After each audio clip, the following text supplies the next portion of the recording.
Hi guys, Mr. Predator Al here. Today I will be building and painting my dreadnought. You get a good view there because you get to see that at the end of the video. Alright, let's get straight into this. Like and subscribe. Let's get straight in. Let's go. With my first ever dreadnought, I thought I would take my time removing all the aquila and all insignia of the Imperium. Doing so took me a while, but it was an enjoyable process and well worth it. Though those who think it was a waste of time, I personally don't think so. It was an enjoyable time for me and interesting to see how it all went together.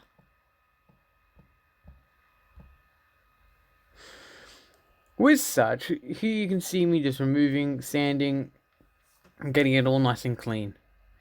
The finished model looks amazing personally, considering it is the first ever dreadnought I've ever made. And if I'm not mistaken, it's a ballistics model. If I'm incorrect, please let me know in the comments below. It'll be very much appreciated. There was quite a few purity seals, insignias, and stuff on this dreadnought. So it did take me a bit of time to clean up, smooth out, and all that.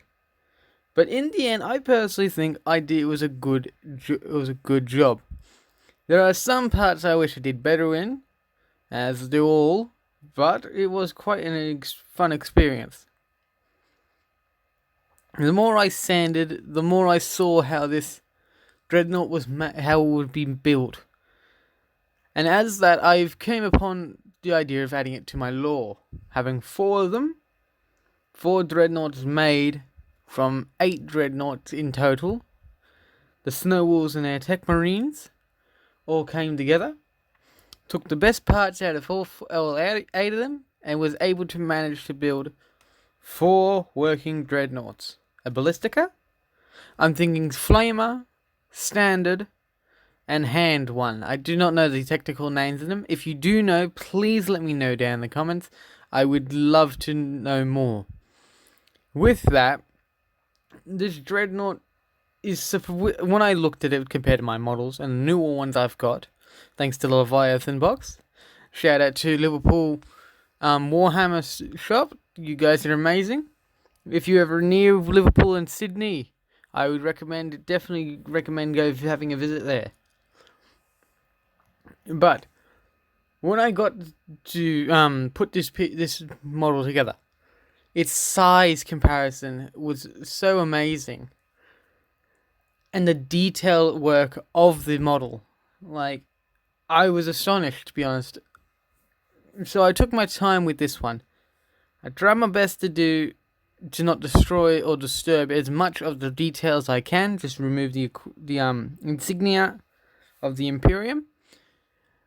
I did manage to damage a few things, and that I am not very proud of with this. But in the overall event, I'm marking that up to either battle damage or the fact that these are built all together using spare all parts of different dreadnoughts and everything to the lore. But it works out quite well in my personal opinion. Like, if you saw, as the world of 40k is, a lot of the newer, like all the dreadnought, dreadnought armor, I believe it is. I cannot remember, the big bulky armor with the rocket launchers and everything in it. With those, they're all made, and like Terminator armor, they're all designed from the old days and have been brought back to reuse.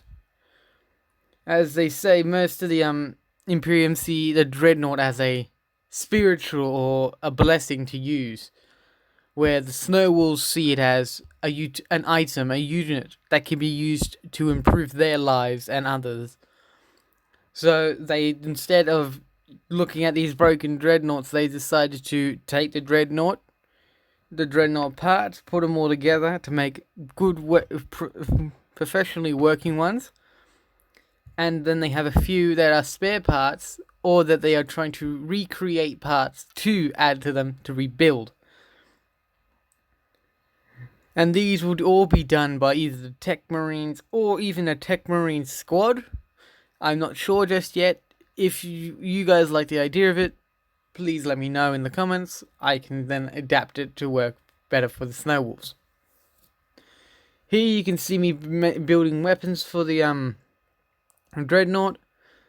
I was surprised at the quality, and like I love the shape of the, like how boxy the Dreadnought looks, but with all the angles and smooth edges, it looks really like really powerful and strong. And I'm aware a Dreadnought is intentionally more powerful and strong, but still. And as the Dreadnought is basically an sort of like an iron lung life support system that you're put in and never come out unless you die, I thought, well, let's see if I can take this and improve it so that someone who is in a Dreadnought isn't just constantly war bound. Just send them to war to die. I don't like that. In fact, I like the idea of them being able to defend their families, defend the Snow Wolves camp, and like their compound and everything. So I thought, if I can take these Dreadnoughts, we got the Ballistica as a defense system, sort of like a SAM's air to surface to air missile system. So like this one is, I believe it's a Ballistica as like a sort of like a SAM system, a mobile SAM system that could walk, talk, and destroy. But I also thought, if I ever get a Dreadnought that has like the hands and everything, like 2 hands, I could use it as more as still a war machine designed to fight. But this one uses more melee, and when it's not in wartime, it could be either used as like construction or stuff like that.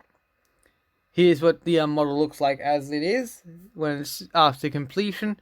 You can see the areas that don't look as good as the rest. Here I've primed it all, so it all looks uniformed and actually looked really good, personally. When I did this model, I did not expect very good things, but what I did, it turned out amazing. And along with it, I was surprised at the quality of the model. But I do admit, if you are going to go for a Dreadnought, be aware they are quite hefty in price. I was lucky enough to get mine from the Leviathan, as it was just, I mainly bought it for the models and everything, and to see the new 10th edition rules. And to be honest, I am not disappointed. I've personally been reading the Leviathan Codex. I believe it's the Codex or the handbook that comes with the Leviathan box. As a Night Zone thing, it's a real page turner, learning all the new rules, new lore, all this. It's personally really amazing. And here in the video you can see me starting off with a dry brush. As you should know, if you are a long time viewer of the channel so far, if you're been here since the beginning, or if you're still joining, you will see I prefer to use a dry brushing method as a base coat for my models. Just think about if you were a faction stuck on an isolated island on the outer skirts of the galaxy map. Your only source of income and I forget the word, like income and like living is through either trade or hunting. That's really it. They are mainly traders, much like their Viking ancestors that I've based these Snow Wolves off, and they're Russian.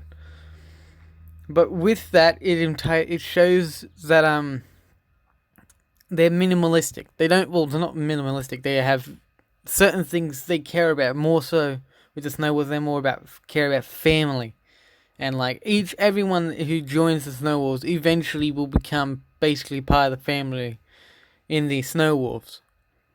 My personal favorite thought is like how this concept of getting Death Corps of Krieg guardsmen and giving them more of a snowy attire. Even though I love the trench coats, keeping the authentic trench coats and gas masks.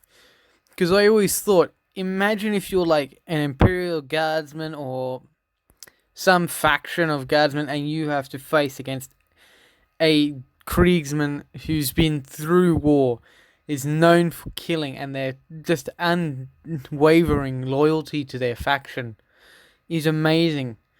And so if I used a variant of the Death Corps of Krieg and sort of like mix Death Corps of Krieg, Valhallan Ice Warriors, and kind of mix them together to make this newer form of like a really dedicated but winter themed Death Corps, would be awesome. So if you guys want to see a Snow Wars variant of the Death Corps, let me know in the comments, like the video, and then I'll see what I can do in the future and see if I can make this, because I still have a very large box of Space Marines and Tyranids that I got to build first.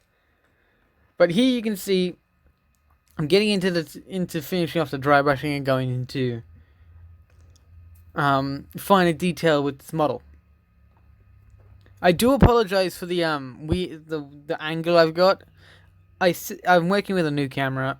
I haven't set it up properly very well, and so it decided to film in portrait mode instead of a landscape. So it was not ideal for this. So a lot of the time my painting is off camera, and for that I do apologize. I will try and re-angle it so it's better for next time. But for a first time use of this camera, I am quite happy with the quality. If you noticed, I do not have very good cameras at the starting of this, but that's because I'm building. I'm working on the channel. I don't really care about like the quality of the video itself. I do care about the quality of the video, but I'm more in for the entertainment wise. Like if you enjoy watching kit bashes, painting videos, or a little bit of both, like that's what I prefer, because that's the stuff I like to watch, and I try to implement that into my own videos. I do, and as most will know, a lot of people don't, as I'm still a new channel, I don't have a lot, so I'll try and keep my videos to a decent quantity and quality for you all, but I'm hoping down the line I can get better stuff, better equipment, and improve the videos for you. And here's the finished product of the Dreadnought. My camera failed, and so I've just skipped over to the Dreadnought. I'm personally quite proud of the project, and it's been an interesting one. Here is a thing from me at the end of the video. Thank you. Today with painting this Terminated squad. I know there's only 3. But I found out recently there have been new changes to have 3 soldiers, 3 Terminators instead of 5. If I'm wrong, please correct me in the comments. Also, I've got a challenge for all of you at home. I have this kit. It's a Tyranid, and I want to copy these wings. If you know any good ways to either mold or sculpt these types of wings, let me know in the comments. DM me on Instagram. I don't mind. I'm happy for it. Let me know, because I really would like to do this for a project for the channel. Alright, thanks for watching. See you guys later.